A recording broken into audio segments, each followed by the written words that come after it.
మీ దేశం ఒక అద్భుతమైన రికార్డ్ను సృష్టించింది. The first country to do this. So ఇలాంటి మీకు స్టేట్మెంట్స్ మీకు న్యూస్ పేపర్స్లో వస్తున్నప్పుడు కొంచెం గర్వంగా అనిపిస్తుంది. నిన్న సరిగ్గా వరల్డ్ బ్యాంక్ వాళ్ళు ఇలాంటి ఒక డేటాను విడుదల చేశారు.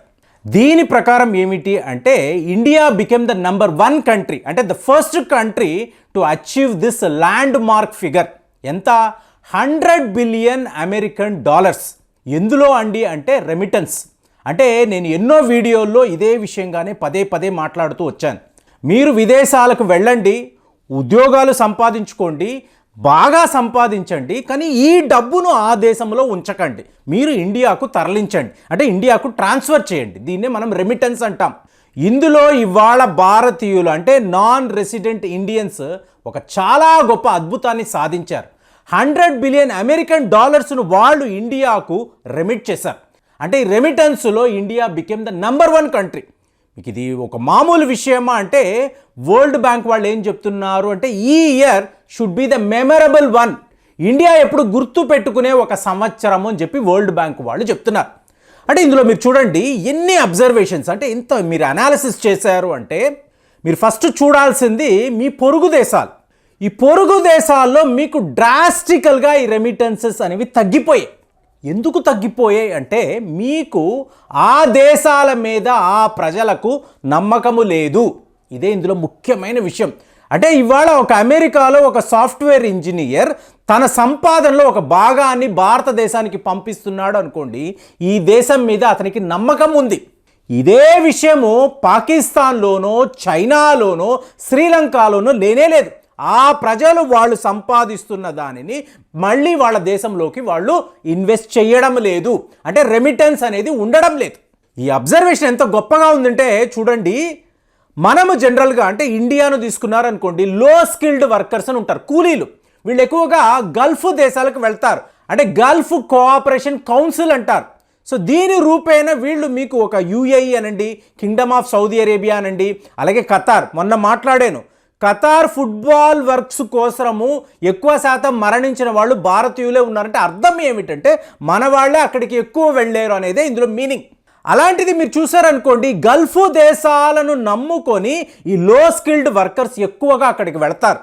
ఇప్పుడు మీరు కేరళ అనండి, తమిళనాడు అనండి, ఎక్కువ శాతం వీళ్ళు గల్ఫ్ దేశాలకే వెళ్తారు. అంటే డ్రైవర్లుగా, సెక్యూరిటీ గార్డ్స్గా, అలాగే ఈ కూలీలుగా, కన్స్ట్రక్షన్ వర్కర్స్గా ఇలా వెళుతూ ఉంటారు. కానీ ఈసారి ట్రెండ్ ఎలా మారింది అంటే ఈ గల్ఫ్ దేశాల కన్నా అమెరికా, అలాగే యునైటెడ్ కింగ్డమ్, సింగపూర్, ఆస్ట్రేలియా, న్యూజిలాండ్కి వెళ్ళి ఎక్కువ సంపాదించిన వాళ్ళే మీకు ఆ పర్సెంటేజ్లో కనిపిస్తున్నారు.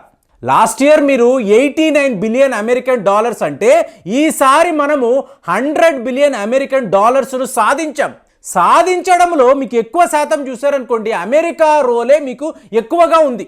అంటే అమెరికా నుంచే మన సంపాదన ఎక్కువ ఉంది అంటే ఆటోమేటిక్గా ఏమవుద్ది, లో స్కిల్డ్ లేబర్ కాదండి, హై స్కిల్డ్ లేబర్. ఇప్పుడు కోవిడ్ వచ్చినప్పుడు యునైటెడ్ అరబ్ ఎమిరేట్స్ వాళ్ళు ఏమన్నారు, మీ భారతీయులు ఈ దేశంలో నివసించకుండా ఉంటే, మీ ప్రొఫెషనల్స్ అనేవాళ్ళు ఇక్కడ లేకుండా ఉండుంటే మా దేశం ఏమైపోయేదో తెలియదు. ఎందుకు?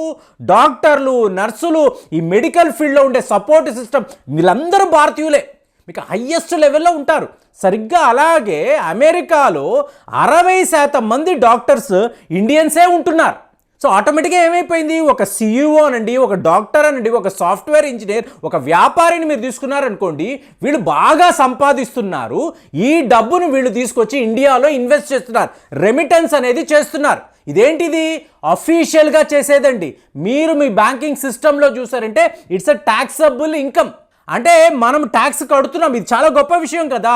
విదేశాల్లో ఉంటూ నాకు ఇండియాకు సంబంధమే లేదండి అనకుండా వాళ్ళు పంపిస్తున్న డబ్బులో ఒక వాటా ఇండియన్ గవర్నమెంట్కి రెవెన్యూగా వెళితే ఇక్కడ లోకల్గా ఉండే ఫ్యామిలీస్ వాళ్ళు కూడా దీనికి సంబంధించి ట్యాక్స్ కడుతున్నారంటే మన దేశ ఆర్థిక అభివృద్ధికి ఎన్ఆర్ఐస్ ఎంతలా తోడ్పాటు అందిస్తున్నారో చూడండి. ఇందులో ఉండే గొప్పతనం ఇదే. అదే మీరు ఒక పాకిస్తాన్ని తీసుకున్నారనుకోండి, last year $31 billion American dollars వాళ్ళు పాకిస్తాన్లో ఇన్వెస్ట్ చేశారు, అంటే రెమిటెన్స్ చేశారు. ఈ ఇయర్ చూడండి ఇది 29 బిలియన్కి వచ్చేసింది. అంటే ఏంటి, వీళ్ళు ఒకవేళ పాకిస్తాన్లో ఇన్వెస్ట్ చేస్తే ఈ గవర్నమెంట్స్ మన డబ్బుని ప్రాపర్గా వాడరు, ఈ డబ్బు ఏమైనా అయిపోవచ్చు, ఈ డబ్బు పోయిందంటే పోవచ్చు, గవర్నమెంట్ వేరే విధంగా వాడవచ్చు. ఇప్పుడు చైనాలో అదే కదండి జరిగింది. ఎవరైనా వెళ్ళి ఫిక్స్డ్ డిపాజిట్స్ వేస్తే చైనా గవర్నమెంట్ ఏమంటుంది, ఈ డబ్బు మేము తిరిగి ఇవ్వలేము, మేము belt road initiative China Pakistan economic కారిడార్లో ఇన్వెస్ట్ చేశాము, తర్వాత మీకు వడ్డీతో తిరిగి ఇస్తాం, ఇప్పుడు నాకు డబ్బులు కావాలరా బాబు అంటే ఇవ్వలేమని చెప్పి మీకు చైనాలో ఎన్నో బ్యాంకులు ఇలా మాట్లాడారు. సో ఆటోమేటిక్గా చైనా ప్రజలకు ఏమైపోయింది, వీళ్ళు అమెరికా, కెనడా, యూరోప్లో వెళ్ళి ఉద్యోగాలు చేస్తారు. ఇన్వెస్ట్మెంట్స్ని, రెమిటెన్స్ను చైనాలో పెట్టుబడి పెట్టాలంటే వద్దు అని అక్కడ ప్రజలే చెప్పేస్తున్నారు. వద్దు చైనాలో పెట్టుబడులు పెట్టకండి, ఇక్కడ పరిస్థితులు బాలేవు, పాకిస్తాన్లో అయితే అసలే వద్దు, శ్రీలంక అయితే ఆర్థికంగా మీకు టోటల్ కొలాప్స్ అయిపోయింది, ఇక్కడ ఇప్పుడు మనం ప్రస్తుతము ఇన్వెస్ట్మెంట్స్ చెయ్యకూడదు అని చెప్పి ఆ దేశ ప్రజలే ఈ విదేశాల్లో పనులు చేసుకునే ఈ మైగ్రెంట్స్కి చెప్తున్నారు. కాబట్టి ఇండియా యొక్క ఈ రెమిటెన్స్ రేంజ్ని ఏ ఒక దేశం కూడా రీచ్ కాలేకపోతున్నారండి, దరిదాపుల్లోకి రాట్లా. మనము ఇవాళ 100 బిలియన్ అమెరికన్ డాలర్స్ అని చెప్పి మాట్లాడుతున్నాం. మీరు సెకండ్ చూసారనుకోండి, మెక్సికో 60 బిలియన్ అమెరికన్ డాలర్స్ మాత్రమే. ఏంటి, యుఎస్ఏకు పొరుగు దేశం. అంటే మెక్సికో నుంచి అమెరికాలోకి వచ్చి ఉద్యోగాలు చేసి ఈ డబ్బును మళ్ళీ మెక్సికోలో పెట్టుబడులుగా పెడతారు. అది ఓన్లీ 60 బిలియన్ మాత్రమే. అలాంటిది ఇండియా ఎంత దూరంలో ఉంది, ఇక్కడ నుంచి అమెరికా వెళ్ళాలంటే మీరు ఎంత ఖర్చు పెట్టాలి, లక్షల్లో మీరు ఖర్చు పెడితేనే మీరు అమెరికా దాకా వెళ్ళగలరు. అయినా కూడా వెళ్ళిన వాళ్ళు ఉద్యోగాలు సంపాదిస్తున్నారు, అక్కడ వీళ్ళు మంచి ఇన్కమ్ చూస్తున్నారు, ఈ డబ్బును మళ్ళీ ఇండియాలో పెట్టుబడులుగా పెడుతున్నారు అనేది ఇది ఒక చాలా చాలా గొప్ప విషయం. ఇక చైనాను చూసారనుకోండి, 51 బిలియన్ అమెరికన్ డాలర్స్ మాత్రమేనండి. అంటే మన దాంతో కంపేర్ చేస్తే 50% తగ్గిపోయింది. చైనా ఎంత పెద్ద దేశము, ఎంత పాపులేషన్, ఎంతమంది మీకు విదేశాల్లోకి వెళ్ళి ఉద్యోగాలు చేస్తారు, కానీ వాళ్ళు మనకు 50% ఇన్కంలో మాత్రమే ఉన్నారు. రెమిటెన్స్లో ఓన్లీ 51 బిలియన్ అమెరికన్ డాలర్స్ మాత్రమే. ఇలా మీరు డేటా చూసారనుకోండి, 23% ఒక్క అమెరికా నుంచే మనకు ఇండియాలోకి ఇన్కమ్ వస్తుందండి. 23% అంటే ఎంత, 23 బిలియన్ అమెరికన్ డాలర్స్ మీకు ఈ ఎన్ఆర్ఐస్ అమెరికాలో నివసించే వాళ్ళు ఇండియాలో పెట్టుబడులుగా పెడుతున్నారు. అంటే ఇది ఒక ఎక్స్ట్రాడినరీ విషయం. కాబట్టి మీరు దీన్ని గమనించారనుకోండి, ఇండియా అమెరికా యొక్క ఈ బైలాటరల్ ట్రేడ్ చూసారనుకోండి, హైయెస్ట్ లెవెల్ అంటే 160 బిలియన్ యూఎస్డి మీకు అమెరికా వాళ్ళు ఇండియాలో ఇన్వెస్ట్ చేస్తున్నారు. అంటే ద బిగ్గెస్ట్ ఇన్వెస్టర్స్ ఈ ప్రపంచంలో ఎవరంటే అమెరికన్స్ వాళ్ళ దగ్గర ఉండే ధనాన్ని అంతా కూడా ఎక్కువ శాతం ఇండియా మీదే ఇన్వెస్ట్ చేస్తున్నారంటే ఇండియా మీద వాళ్ళకి ఎంత నమ్మకం, ఈ నమ్మకం కావాలండి. మీ దేశము గొప్పది అని చెప్పి మీరు నమ్మాలి. ఆ నమ్మకపోతే చైనా, పాకిస్తాన్, మీకు శ్రీలంక అలాగే మనము కూడా తయారవుతాము. మేము సంపాదించుకున్నాము, వీటిని అమెరికాలోనే మేము పెట్టుబడులు పెడతాము అంటే దేశము అభివృద్ధి చెందడానికి, దేశము ఎదగడానికి ఎన్ఆర్ఐలు ఏ విధంగా కూడా హెల్ప్ చేయడము లేదు అనేది అర్థమైపోతుంది. కానీ విచిత్రంగా అలాంటిది ఏమీ జరగలేదు. వరల్డ్ బ్యాంక్ వాళ్ళు క్లియర్గా చెప్తున్నారు, ఎన్ఆర్ఐస్ విపరీతంగా ఇండియాలో ఇన్వెస్ట్ చేస్తున్నారు. ఫిక్స్డ్ డిపాజిట్స్ కన్నా, అలాగే మీకు ఫారిన్ డైరెక్ట్ ఇన్వెస్ట్మెంట్స్ కన్నా వీళ్ళ రెమిటెన్స్ అనేది హైయెస్ట్ లెవెల్లో ఉందని చెప్పి మీకు స్వయంగా వరల్డ్ బ్యాంక్ చెప్తుంది. అంటే ఇది ఎంత గొప్ప విషయమో చూడండి. కాబట్టి India became the number 1 country in మీకు ఇలాంటి రెమిటెన్స్లో. ఇలాంటి చరిత్ర ఇంతకు ముందు ఎప్పుడూ కూడా ఎవరు సృష్టించలేదు.